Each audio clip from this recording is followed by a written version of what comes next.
Bismillahirrahmanirrahim. Alhamdulillahi rabbil alamin.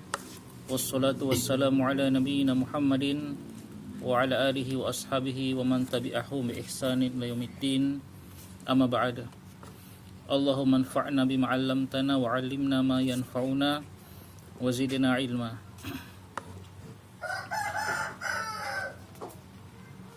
Ibu-ibu yang rahmati Allah Subhanahu wa taala, alhamdulillah kita bersyukur kepada Allah Subhanahu wa taala yang kembali memberikan kesempatan kepada kita untuk bisa berkumpul di tempat ini dalam rangka kita sama-sama mempelajari agama Allah Subhanahu wa taala. Dan semoga Allah Subhanahu wa taala menjadikan kita istiqomah dalam menuntut ilmu dan memberikan kemudahan kepada kita dalam mengamalkannya. Kita akan lanjutkan pembahasan kitab Al-Wajibat yang ditulis oleh Fadilatul Syekh Abdullah bin Ibrahim Al-Qur'awi rahimahullahu ta'ala. Kita sudah selesai pembahasan tentang dalil-dalil syarat la ilaha illallah. Dalil-dalil syarat-syarat la ilaha illallah. Kita masuk pembahasan baru sekarang, yaitu judul baru. Silakan dilihat di halaman 17. Beliau mengatakan, qala al-musannif rahimahullahu taala, nawaqidul Islam. Nawaqidul Islam. Naam.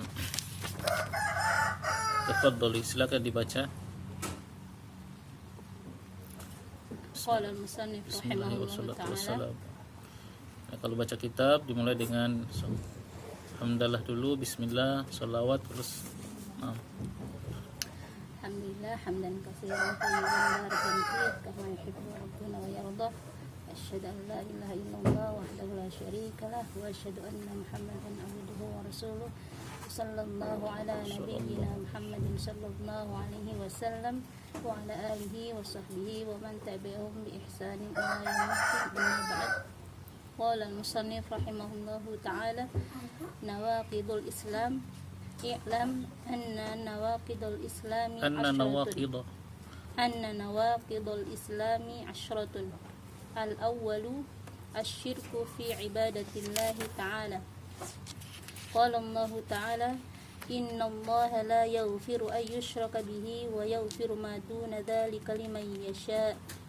Wa qala man yushrik billahi faqad harrama Allahu alayhi al-jannata wa ma'wahu an-nar wa ma lidh-dhalimina min ansar. Wa minhu adh-dhabhu li ghairillah kaman yadhbahu lil jinni aw lil qabri. Na'am. Barakallahu fiik wa jazakallahu khairan. Kita masuk pada kitabnya, ya. Nawaqidu itu adalah jamak dari naqidun. Jadi naqidun itu bentuknya isim fa'il, naqidun, wazan fa'ilun. Artinya pembatal atau perusak. Ya, pembatal atau perusak. Kemudian jamak dari naqid yaitu nawaqidu. Itu jamak apa namanya di sini? Jamak taksir. Nawaqid mengikuti wazan sigha mutahal jumu'. Berarti kalau nawaqidu itu pembatal-pembatal. Ya, wazan fawa'ilu, nawaqidu. Al-islami, Islam. Berarti artinya pembatal-pembatal Islam. Naam, dalam setiap ibadah dalam agama Islam itu ada sesuatu perkara yang bisa membatalkan ibadah tersebut. Ada perkara-perkara yang bisa membuat ibadah seseorang itu batal alias tidak sah. Contohnya misalnya ibadah sholat. Salah satu contoh pembatal ibadah solat adalah hadas.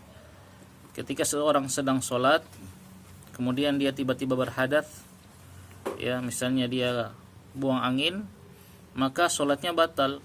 Ya. Wudhunya batal, otomatis solatnya batal juga. Maka tidak sah solatnya, harus dia hentikan dan dia berwudhu. Contoh yang lain misalnya dalam ibadah puasa itu banyak pembatal-pembatalnya. Di antaranya misalnya ya makan atau minum. Seorang ketika sedang berpuasa kemudian dia makan dan minum dengan sengaja, maka batal puasanya. Nah, begitu juga dalam Islam ya. Dalam kita beragama Islam ini ada perkara-perkara yang bisa membatalkan keislaman seseorang. Jadi banyak perkara-perkara yang bisa membatalkan keislaman seseorang. Oleh sebab itu para ulama, hampir seluruh para ulama, para fuqaha, ahli fikih ketika menulis kitab fikih, biasanya di situ ada bab riddah. Bab riddah itu bab yang berkaitan dengan orang yang murtad, orang yang keluar dari agama Islam karena melakukan pembatal Islam. Itu silakan ya kita lihat di kitab-kitab fikih para ulama dari zaman dahulu.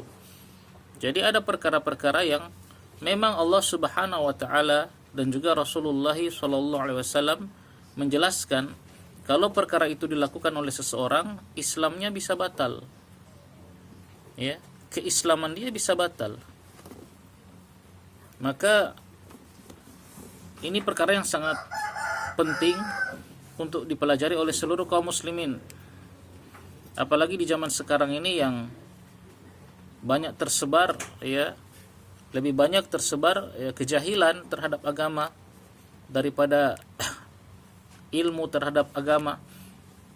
Kebanyakan orang Islam sekarang ya, kaum muslimin zaman sekarang, saudara-saudara kita itu jahil terhadap ya agama Islam itu sendiri.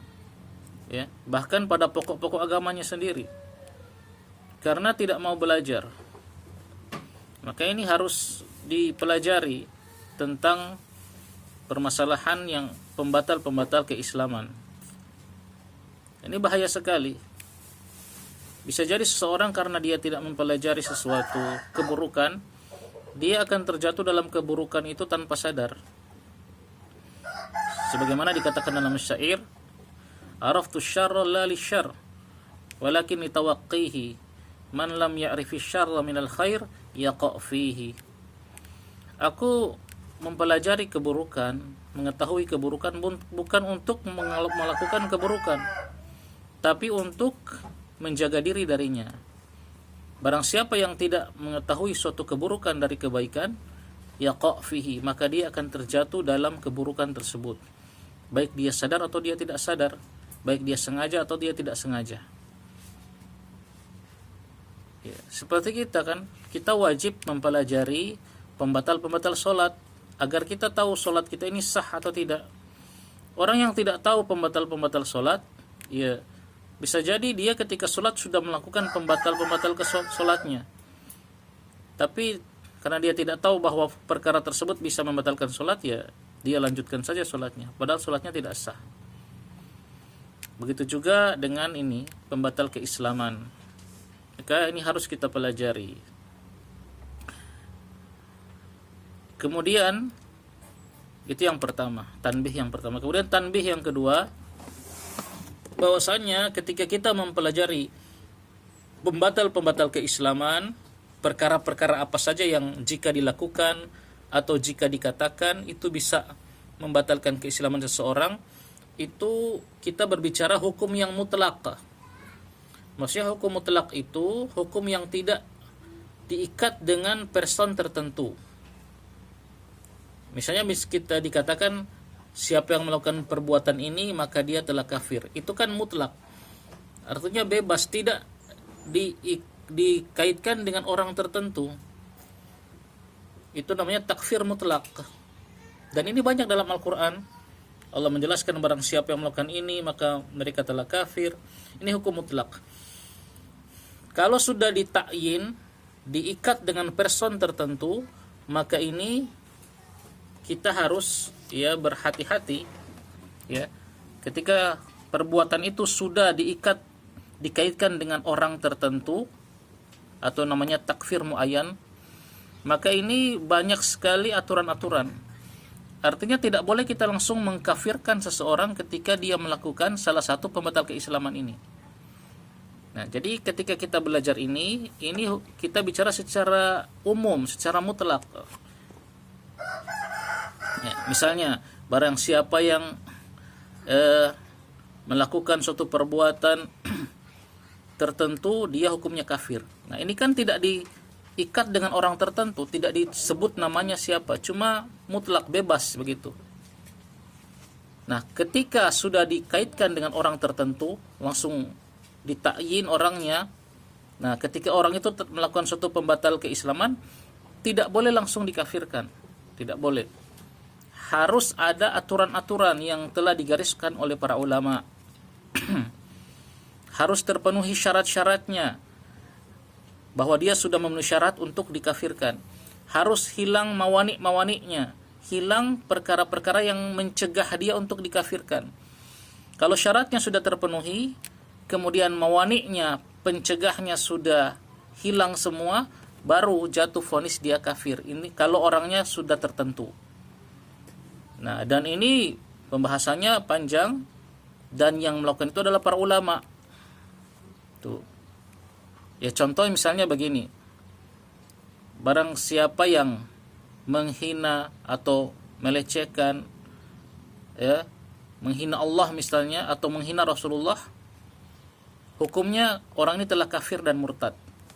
Ini hukum secara mutlak, secara umum. Nah, sekarang ada si Bapak Fulan. Nah, berarti ini kan sudah ta'yin orang tertentu. Bapak Fulan melakukan hal tersebut. Kita dengar, oh si Bapak Fulan melakukan hal tersebut. Menghina Allah, menghina Rasul. Apakah langsung serta-merta kita jatuhkan vonis kafir? Oh tidak. Harus diteliti dulu. Apakah terpenuhi syarat-syaratnya? Apakah hilang mawani'nya? Misalnya, dia ternyata, Bapak Fulan ini mengucapkan itu karena dipaksa. Nah, diancam orang. Kalau nak mengucapkan itu, nanti dibunuh. Akhirnya dia mengucapkan, dia menghina Allah dan Rasulnya karena dipaksa. Nah, berarti orang seperti ini tidak dikafirkan karena ada pencegahnya, yaitu apa? Paksaan, begitu. Dan ini pernah terjadi di zaman Nabi SAW. Salah seorang sahabat yang dia disiksa dan dipaksa mengucapkan, dia menghina Rasulullah, dipaksa untuk mencela menghina Rasulullah SAW. Akhirnya dia lakukan karena dipaksa, mau diancam dibunuh. Maka ketika sampai kepada Nabi, yang tidak diingkari oleh Nabi SAW, ditanya oleh Nabi, bagaimana hatimu? Kata sahabat tersebut, hatiku tenang dalam keimanan. Ya. Maka kata Nabi, jika mereka ulang lagi, maka ulang lagi. Maksudnya jika mereka mengulang menyiksamu, mengancammu, maka boleh engkau mengucapkan kalimat tadi, kalimat yang isinya kufur, menghina Rasulullah. Nah, itu maksudnya. Jadi ketika kita belajar pembatal-pembatal keislaman, ini mutlak. Adapun penerapannya kepada orang tertentu, ini harus ada aturan-aturan tertentu dari para ulama. Ini wajib kita ketahui agar apa? Jangan sampai kita sembarang mengkafirkan orang. Setelah kita pelajari nawaqidul Islam, ketika kita lihat ada orang yang melakukannya, langsung kita vonis kafir saat itu juga. Nah, ini kurang tepat. Jadi kita di sini bicara umum, kita tidak menunjuk orang tersebut, tidak muayyan. Makanya ada takfir mutlak, ada takfir muayyan. Takfir mutlak ya bicara secara bebas, nggak disebutkan orangnya, nggak disebutkan golongannya. Kalau takfir muayyan itu sudah sebutkan orangnya, ini kafir dia. Nah, ini tugasnya para ulama. Nah, tugasnya kita pelajari apa-apa saja ini nawaqidul Islam, pembatal keislaman. Untuk apa? Untuk satu tadi, kita jauhi, sudah begitu. Untuk kita apa? Jauhi agar kita tidak terjatuh di situ, minimal diri kita dan keluarga. ya, agar tidak terjatuh di situ, itu saja. Adapun masalah memvonis orang lain itu bukanlah urusan kita selaku penuntut ilmu. Ya, ini nasihat para ulama, ya, sebagaimana yang disampaikan oleh Syekh Fauzan hafizahullah taala ketika ditanya tentang masalah ini. Beliau mengatakan banyak sekarang para penuntut ilmu yang ilmunya baru sedikit tapi sudah berani langsung memvonis kafir secara muayyan. Ya, padahal kata beliau ini harus dikembalikan kepada mahkamah syariah yang isinya para ulama tentu, menjatuhkan vonis kafir pada seseorang. Karena menjatuhkan vonis kafir pada seseorang itu berat. Dia misalnya dia seorang suami, berarti kalau kita jatuhkan vonis kafir berarti dia secara otomatis harus berpisah dengan istrinya yang muslimah. Kan begitu. Langsung ya fasad pernikahan mereka. Tidak boleh mewariskan, tidak boleh jadi wali anaknya. Itu kan bahaya sekali. Nah, jadi sekali lagi ketika kita belajar nawaqidul Islam, ini pembatal-pembatal keislaman secara mutlak. Ya. Dan tujuan kita untuk kita jauhi itu saja. Minimal untuk keluarga kita. Adapun vonis kafir kepada orang tertentu, takfir muayyan, ini bukanlah tugas kita. Inilah tugas para ulama, dan di sana penuh dengan aturan-aturan, dawabit yang pembicaranya panjang. Baik, sekedar mukaddimahnya. Kemudian beliau mengatakan, i'lam, ketahuilah, anna, sesungguhnya, nawaqidha, pembatal-pembatal al-Islam, asyratun, ada berapa asyrah? 10. Ketahuilah sesungguhnya pembatal-pembatal keislaman itu ada 10. Yang sebenarnya pembatal keislaman itu lebih dari 10, banyak.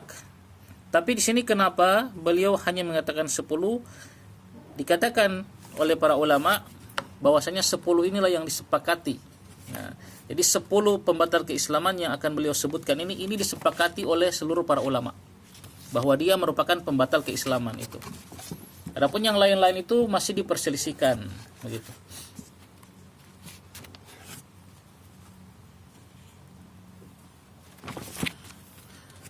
Jadi pembatal keislaman kata beliau ada 10. Al-awwal, yang pertama. Nah, yang pertama ini yang paling besar, paling dan juga paling banyak terjadi, ya. Kalau bisa dikatakan ya banyak sekali terjadi. Al-awwal asyirku fi ibadatillahi ta'ala. Yang pertama, asyirku, berbuat syirik, fi ibadatillahi, dalam beribadah kepada Allah Ta'ala. Qala Allah Ta'ala, kemudian beliau bawakan dalil. Allah Ta'ala berfirman, innallaha la yaghfiru ayyushraka bihi wa yaghfiru ma duna dzalika liman yasha'. Sesungguhnya Allah la yaghfiru, tidak akan mengampuni, ayyushraka bihi, perbuatan syirik, wa yaghfiru ma duna dzalika, dan Allah mengampuni ma duna dzalika, perbuatan dosa, duna dzalik, yang dibawa kesyirikan, yang tingkatnya dibawa kesyirikan, liman yasha, bagi siapa yang Allah kehendaki. Ya, jadi pengampunan ini pun bagi siapa yang Allah kehendaki. An-Nisa ayat 48 dan juga di ayat 116. Jadi ada dua tempat di surat An-Nisa disebutkan ini. Sama persis ayatnya. Innallaha la yaghfiru ayyushraka bih wa yaghfiru ma duna dzalika liman yasha. Persis begitu. Cuma bedanya di kesambungannya, ya. Wa may yusyrik billahi faqad dhalla dhalalan ba'ida. Terus yang satunya yang lain lagi. Nah, beliau memulai dengan kesyirikan karena syirik inilah pembatal keislaman yang paling besar. Nah, syirik sudah kita bahas kemarin, definisi syirik. Siapa yang masih ingat? Para ulama banyak ya membuat definisi-definisi kesyirikan, karena yang namanya definisi itu kan ijtihad saja. Jadi bisa berbeda-beda, tapi ada yang paling bagus yang kemarin kita sampaikan. Menyamakan selain Allah dengan Allah pada perkara-perkara yang khusus bagi Allah. Naam, ahsan, subhanakallah fik. Itu kesyirikan. Taswiyatu ghairillahi billahi fima huwa min khasaisillah. Menyamakan yang selain Allah dengan Allah Jadi yang selain Allah itu disamakan dengan Allah. Pada perkara apa? Fima huwa min khasaisillah. Pada perkara yang merupakan kekhususan bagi Allah Subhanahu wa taala. Nah, itu kesyirikan. Ini paling bagus karena definisi ini pada hakikatnya diambil dari Al-Qur'an, itu firman Allah Subhanahu wa taala ketika Allah menceritakan perkataan orang-orang musyrik nanti di akhirat. Mereka akan berkata kepada berhala-berhala yang mereka sembah, kepada togut-togut yang mereka sembah, mereka akan mengatakan apa? Tallahi in kunna lafi dhalalim mubin id nusawwikum birabbil alamin. Itu surat apa ya? Saya lupa suratnya. Nanti coba dicek, coba buka Quran Roib. Ya, dicek ayat surat apa. Tallahi, demi Allah, in kunna lafi dhalalim mubin, benar-benar kami dahulu ketika di dunia itu benar-benar berada dalam kesesatan yang nyata, itu kesyirikan. Kenapa id nusawwikum birabbil alamin, ketika kami menyamakan kalian wahai berhala-berhala birabbil alamin, dengan Rabbul alamin, dengan Allah. Jadi hakikat kesyirikan itu ada taswiyah, ada penyamaan antara Allah dengan yang selain Allah. Itulah hakikat kesyirikan.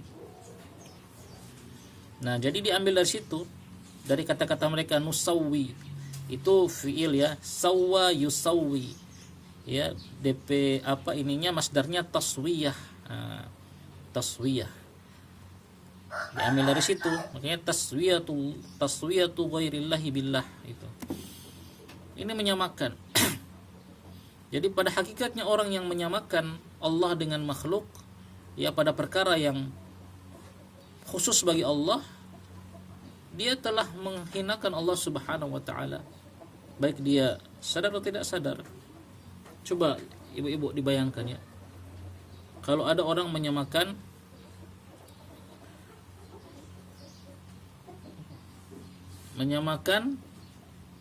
apa ya, sate misalnya, atau apa ya, makanan yang paling enak apa, rendang lah misalnya. Rendang disamakan dengan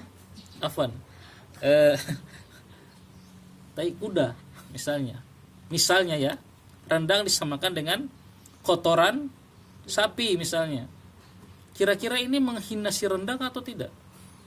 Menghina sekali, menghina tukang bikin rendang. Kok sama enak aja, ini makanan enak kok disamakan dengan kotoran sapi. Ini contoh ya. Pada hakikatnya orang yang menyamakan ini, dia menghina rendang ini.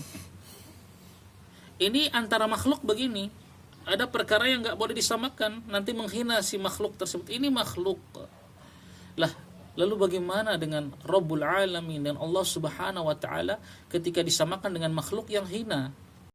Kalau kita bahas di Kitab Tauhid, nanti di bab paling terakhir beliau penulis Kitab Tauhid akan bawakan hadis panjang yang di situ menunjukkan betapa besarnya Allah Subhanahu wa taala, di mana langit dan bumi ini diletakkan di telapak tangan Allah Subhanahu wa taala itu hanya seperti ya uang logam dilemparkan ke padang pasir. Subhanallah, kecil. Allah yang maha besar, yang maha agung, yang maha mulia disamakan dengan makhluk yang kecil, yang hina, yang fakir, yang penuh dengan dosa, disamakan. Ini kira-kira menghina Allah atau bukan? Menghina sekali. Makanya itu kesyirikan itu, orang musyrik itu benar-benar berat hukuman bagi mereka. Gak diampuni dosa mereka kalau mereka mati dalam keadaan belum bertobat. Itu taswiyah. Nah, menyamakan Allah selain Allah dengan Allah pada perkara yang merupakan kekhususan bagi Allah. Apa itu perkara kekhususan bagi Allah? Ya misalnya ibadah, contohnya ibadah. Ibadah kan khusus milik Allah.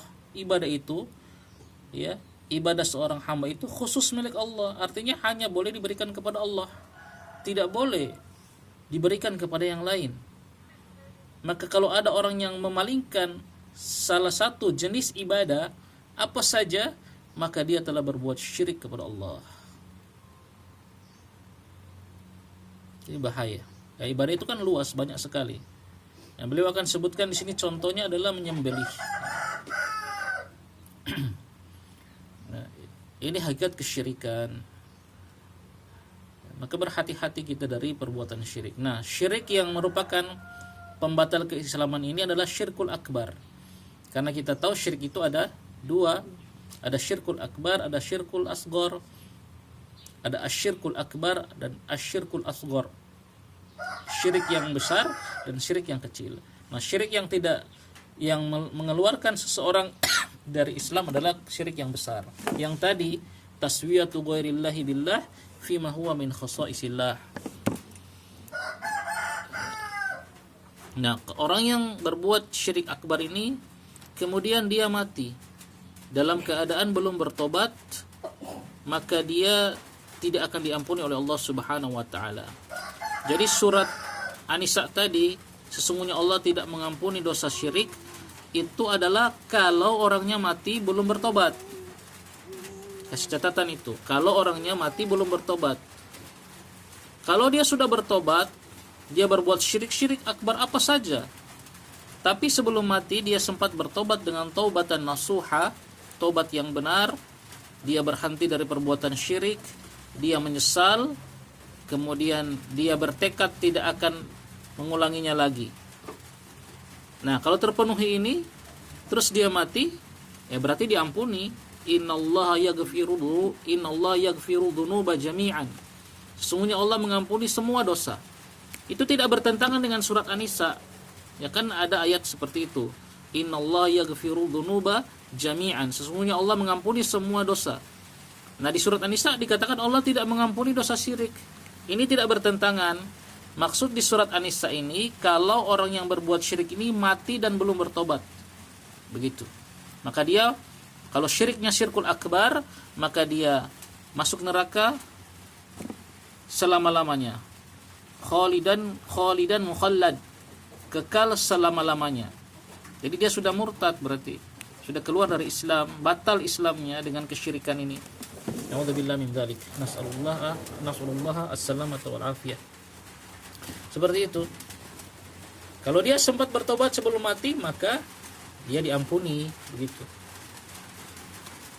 Kemudian syirik yang kedua, syirik kecil. Nah, yang seperti ini tidak batal keislamannya, tapi dia berdosa dengan dosa besar. Jadi syirik kecil itu dosa besar. Jadi jangan terpengaruh dengan kata kecilnya. Dia kecil tapi dosanya besar. Kenapa? Karena syirik. Cuman disebut kecil karena dia tidak sampai mengeluarkan seseorang dari agama Islam. Nah, contoh syirik kecil seperti apa? Riya.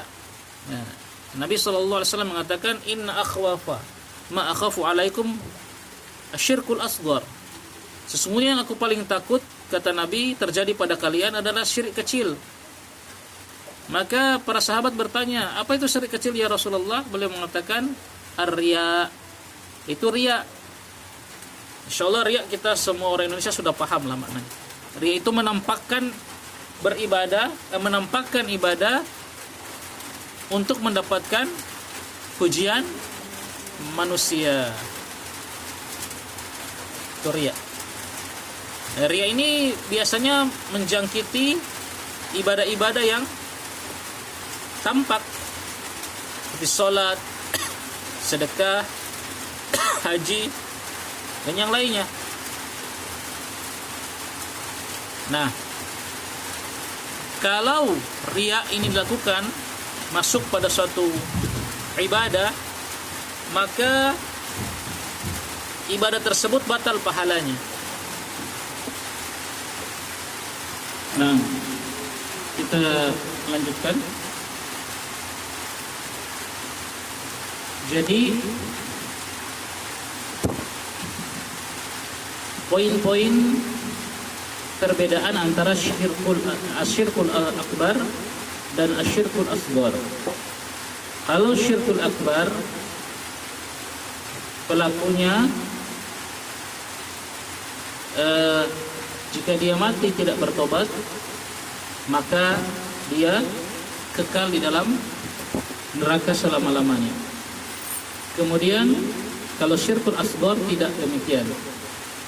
Dia jika mati dalam keadaan belum bertobat, maka dia akan disiksa oleh Allah tapi tidak kekal. Yang kedua, perbedaannya kalau syirkul akbar, ketika seorang melakukan syirkul akbar, asyirkul akbar, syirik yang besar, maka seluruh pahalanya terhapus. Jadi seluruh pahala amalan dia selama dia hidup itu hapus.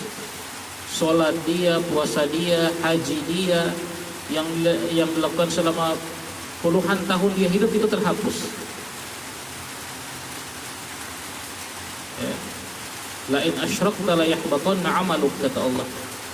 Kalau engkau berbuat syirik, maka akan benar-benar hapus amalan, pahala amalanmu. Nah, kalau asyirkul asghar, syirik kecil, maka yang terhapus hanyalah pahala amalan yang tercampur syirik kecil tadi. Misalnya ada orang masuk masjid, dia sholat 2 rakaat tahiyatul masjid misalnya dengan ikhlas, karena tidak ada yang lihat waktu itu, cuma dia sendiri. Setelah dia salam, dia berdiri lagi mau sholat qobliyah misalnya. Ketika dia sholat qobliyah, ada orang masuk, dia menyadari ada orang yang masuk, yang duduk di samping dia, yang melihat dia. Maka dia perbagus sholatnya, ya, gerakannya, ya, dia perbagus karena ada orang yang lihat, karena riya. Maka yang batal pahalanya hanyalah sholat yang tercampur oleh riya tadi. Sholat tahiyatul masjid dia yang pertama tadi tidak. Begitu.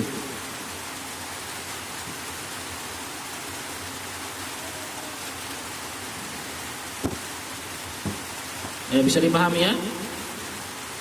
Jadi itu. Nah, perhatikan firman Allah dalam surat An-Nisa tadi.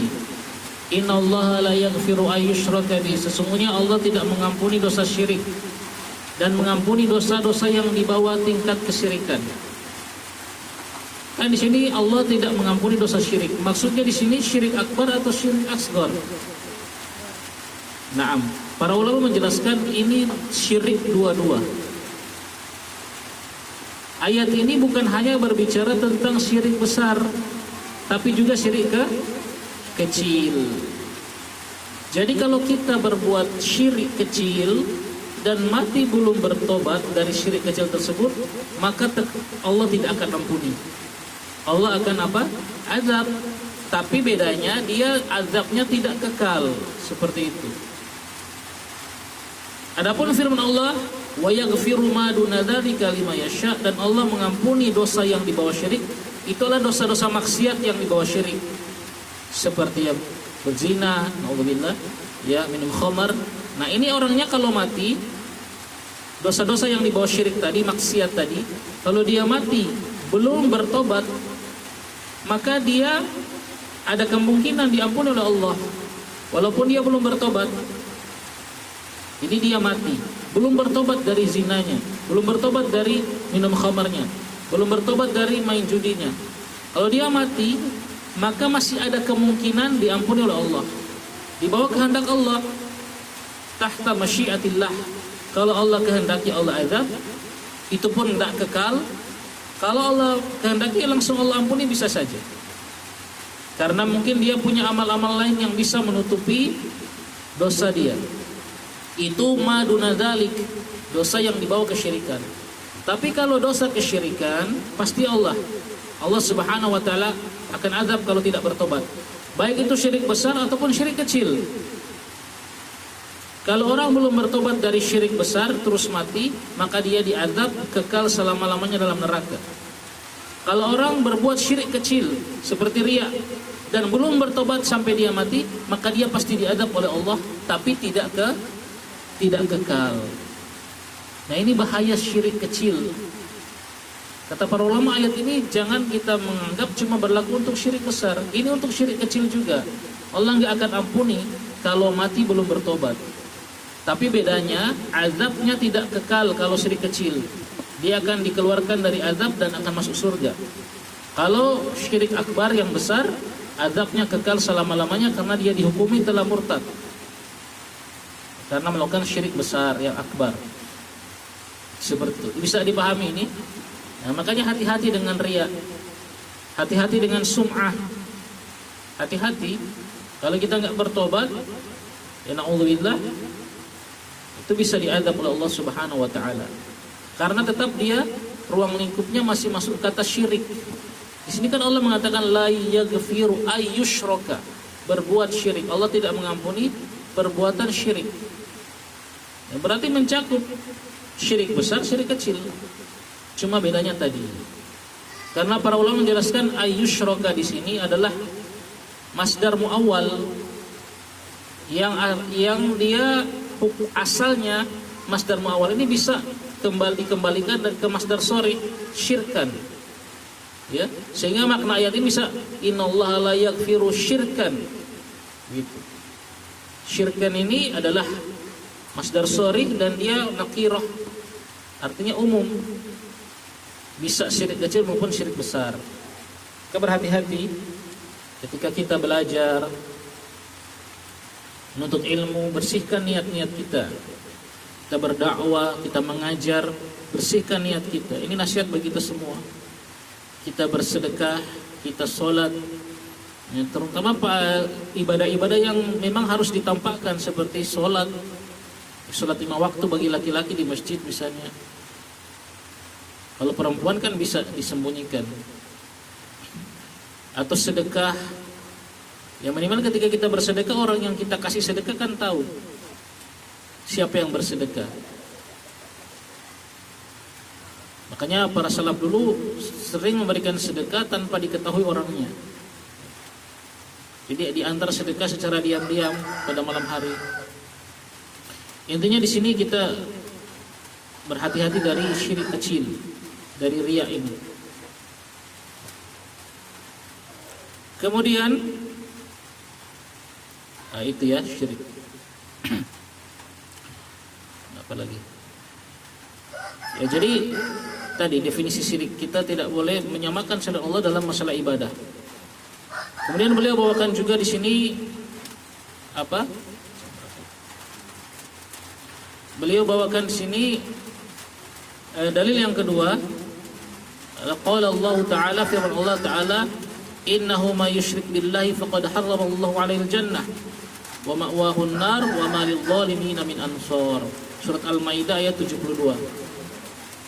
Allah berfirman, sesungguhnya man yusyrik billah, siapa yang berbuat syirik kepada Allah, faqad sungguh haram Allah mengharamkan, alaihi atasnya al-jannah, surga, wa ma'wahun nar, dan tempatnya di neraka, wa ma lidh-dhalimin min ansar, dan tidak ada bagi orang-orang yang zalim. Itu maksudnya musyrik. Orang-orang musyrik disebut orang-orang yang zalim karena mereka memberikan ibadah kepada selain Allah. Ya, yang harusnya ibadah itu diberikan kepada Allah, mereka berikan kepada selain Allah. Karena zalim artinya meletakkan sesuatu bukan pada tempatnya. Wad'u syai' fi ghairi mawdhihi. Itu zalim namanya, menempatkan sesuatu bukan pada tempatnya. Orang-orang musyrik menempatkan ibadah bukan kepada Allah, tapi diberikan kepada selain Allah, maka mereka disebut orang-orang yang zalim. Min ansar, dari penolong. Nah, ya, di ayat ini Allah mengatakan, barang siapa yang berbuat syirik, Allah haramkan surga. Diharamkan surga. Berarti dia kekal di dalam neraka selama-lamanya. Itu kalau syirkul akbar, kalau asyirkul akbar, kalau syirik yang besar. Nah, ini tentang kesyirikan. Maka hati-hati, sangat berbahaya. Kemudian beliau memberikan contoh di sini, wa minhu adzabhu li ghairillah. Di antara contoh kesyirikan, adzabhu adalah menyembelih li ghairillah, untuk selain Allah. Kaman yadhbahu lil jinni, seperti orang yang menyembelih untuk jin. Awilil qubri, atau untuk kubur. Tadi kita sudah jelaskan bahwasanya salah satu kekhususan Allah yang tidak boleh kita berikan kepada makhluk adalah ibadah. Dan salah satu contoh ibadah adalah menyembelih. ya, menyembelih di ibadah, maka harus dikhususkan hanya untuk Allah. Allah berfirman, "Qul inna sholati wa nusuki wa mahyaya wa mamati lillahi rabbil alamin la syarikalah." Surat Al-An'am ayat 162. Katakanlah, inna sholati, sesungguhnya salatku, wa nusuki, dan sembelihanku, wa mahyaya, dan hidupku, wa mamati, dan juga matiku, lillahi rabbil alamin, khusus hanya untuk Allah Rabbul Alamin. Li di sini dikata lillah itu ikhtisas, khusus bagi Allah. Gak boleh, gak akan aku berikan kepada yang lain. La syarikalah, tidak ada sekutu baginya. Jadi hidupku, salatku, sembelihanku, hidupku, matiku hanya bagi Allah. Maka hati-hati ya, jangan sampai seorang mengatakan kepada orang lain, hidupku hanya untukmu. Ini perkataan syirik. Hidupku hanya untukmu, hidup dan matiku hanya untukmu. Na'udzubillah. Perkataan syirik ini. Ini jelas. Kata Allah, katakanlah sesungguhnya salatku, sembelihanku, hidupku, matiku lillah, hanya untuk Allah. Kita ini hidup hanya untuk Allah, dan kita mati di atas jalan Allah Subhanahu wa taala, di atas tauhid. Hidup ini bukan untuk sekedar makan dan minum, ibu-ibu yang rahmati Allah Subhanahu wa taala. Bukan sekedar ya menikah, memperbanyak keturunan, bukan. Karena kalau hidupnya begitu, cuma sekedar itu, yaitu hidupnya sapi. Sapi kan makan, hidupnya cuma untuk makan. Dia kerja makan sudah. Dia kerja memajak sawah, dikasih makan sama tuanya. Itu cuma hidupnya. Tiap hari kerja, pergi pagi, pulang sore, nanti dapat makan. Terus dia kawin, dapat keturunan, habis itu mati. Seperti itu hidup.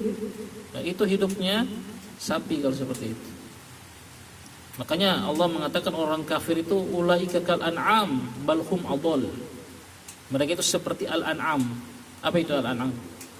Hewan ternak, bahkan mereka lebih sesat lagi. Hidup kita untuk ibadah kepada Allah Subhanahu wa taala. Kita mencari, kita menikah, kita aktivitas semua harus mengerucut pada satu tujuan, ibadah kepada Allah. Ibarat piramid itu, lihat piramid.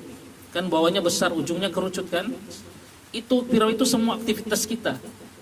Makan, minum, bekerja, bisnis, dagang, menikah, punya anak, itu semua nanti ujungnya mengerucut pada satu tujuan, beribadah kepada Allah Subhanahu wa taala. Kalau ujungnya itu tidak ada, ibadahnya itu tadi, hidupnya hanya seperti al-an'am.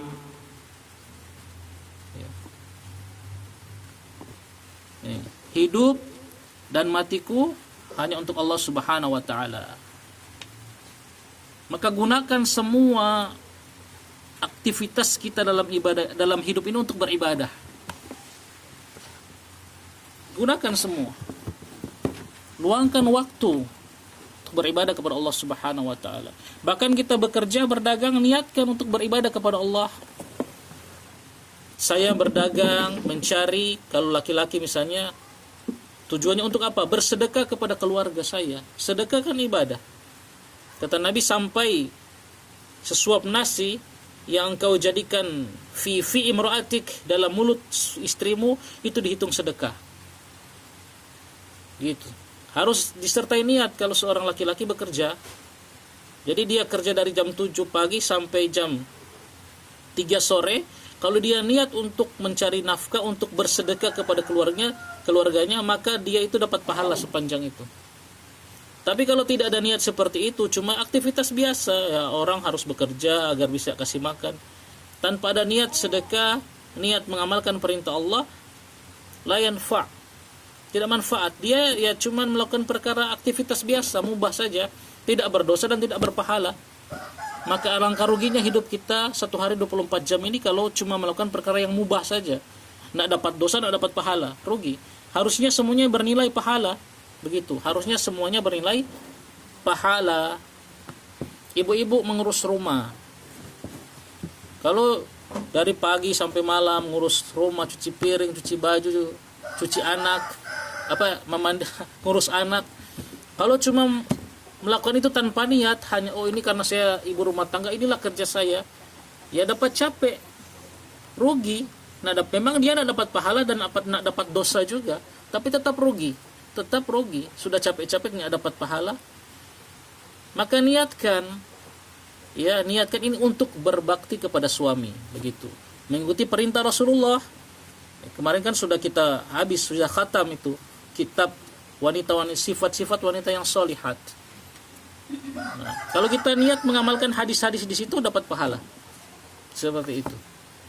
Dan semua bentuk aktivitas kita niatkan untuk ibadah. Nah, kalau yang memang ibadah asli kan itu gampang. Sholat, puasa itu memang kita akan niatkan ibadah. Tapi ibadah perbuatan aktivitas yang mubah-mubah ini yang harus terkadang kita lalai. Terkadang cuma jadi aktivitas biasa. Ini. Nah, intinya di sini kata wanusuki, dan sembelihanku hanyalah untuk Allah. Maka barang siapa yang menyembelih untuk selain Allah, telah dia berbuat syirik. Seperti dia menyembelih di sini lil jin, untuk jin. Ya. Atau batu-batu besar, batu-batu keramat, tempat-tempat keramat, kubur keramat, sembelih di situ. Nah, itu dia telah menyembelih untuk jin pada hakikatnya. Atau dia bawa di kubur. Aulil qabri kata beliau di sini, atau untuk kubur orang soleh, kubur keramat, dia bawa, dia sembelih di situ, ya. Maka ini hukumnya syirik, tidak boleh. Bahkan kata para ulama, walaupun dia niat untuk Allah, tapi kalau dia bawa di tempat-tempat yang biasa dilakukan ritual kesyirikan, maka ini hukumnya haram, tidak boleh. Nah, ini contoh, ya, contoh bentuk ibadah yang tidak boleh diberikan kecuali hanya untuk Allah, menyembelih. Termasuk juga ibadah hati, ibu-ibu. Ya. Kalau ibadah badan kan gampang, kita bisa mengontrolnya insya Allah. Tapi kalau ibadah hati, terkadang seseorang itu tergelincir dalam kesyirikan dalam masalah ibadah hati, dia nggak sadar. Contoh ibadah hati itu mahabbah, cinta. Ini sudah kita bahas di Kitab Tauhid di hari Selasa, ya, di Masjid Al-Munawwar. Mahabbah, ada mahabbah mahabbah itu yang bentuknya ta'zim, mengagungkan yang dicintai, mendekatkan diri beribadah kepada yang dicintai. Nah, ini hanya untuk Allah, tidak boleh diberikan kepada selain Allah. Ini kan ibadah hati, mahabbah. Ya, makanya Allah berfirman, wa minan nasi may yattakhidhu min dunillahi andada yuhibbunahum ka hubbillah walladzina amanu asyaddu hubbalillah. Di antara manusia ada yang menjadikan tuhan-tuhan selain Allah, mengambil sembahan-sembahan selain Allah. Yuhibbunahum ka hubbillah, mereka mencintai sembahan-sembahan tersebut sebagaimana mereka mencintai Allah. Ini dihukumi syirik oleh Allah. Cinta yang mendorong seseorang beribadah, bertaqarrub kepada yang dicintai. Adapun orang-orang beriman, kata Allah, asyaddu hubbalillah, sangat besar cintanya kepada Allah, paling besar cintanya kepada Allah. Itu surat Al-Baqarah. Nanti ayatnya cari. Ini ibadah hati. Tawakal, roja, ya, khosyah. Ini semua sudah kita bahas di Kitab Tauhid. Ibadah hati ini harus kita berikan juga untuk Allah. Tawakal. Jangan bertawakal kepada manusia, jangan bertawakal kepada suami, jangan bertawakal kepada istri, kepada anak, kepada guru. Jangan. Tawakalnya kepada Allah Subhanahu wa taala. Nah, ini baru selesai kemarin bab tawakal ketika di pembahasan Kitab Tauhid. Nah, ini pembatal yang pertama, yaitu asyirku, kesyirikan. Dan ini merupakan pembatal yang paling besar, itu berbuat syirik kepada Allah Subhanahu wa taala. Kemudian di sini ada keterangan dalam syarahnya, penjelasannya bahwasanya kenapa sih Syekh di sini membawakan contoh adzabhu, menyembelih, kan banyak bentuk ibadah. Kenapa justru yang dibawakan, yang dipilih dijadikan contoh kesyirikan adalah menyembelih untuk selain Allah? Karena apa? Karena banyak sekali terjadi ini, kata pensyarah di sini. Karena menyembelih untuk selain Allah itu paling banyak, sangat banyak terjadi di negeri-negeri kaum muslimin. orang-orang yang menyembelih untuk selain Allah Subhanahu wa taala. Ya. Baik pelakunya memang orang musyrik tulen, ya, memang dia asli musyrik, memang orang kafir asli, atau yang melakukannya orang yang mengaku Islam, orang yang di KTP-nya Islam, Muslim, lahir dari orang Islam, tapi kok dia melakukan penyembelihan untuk selain Allah, ya. Ini banyak sekali. Makanya dipilih oleh Syekh di sini sebagai contoh. Naam. Saya rasa demikian. Jam berapa itu? Coba sih. 9:10. 9:10.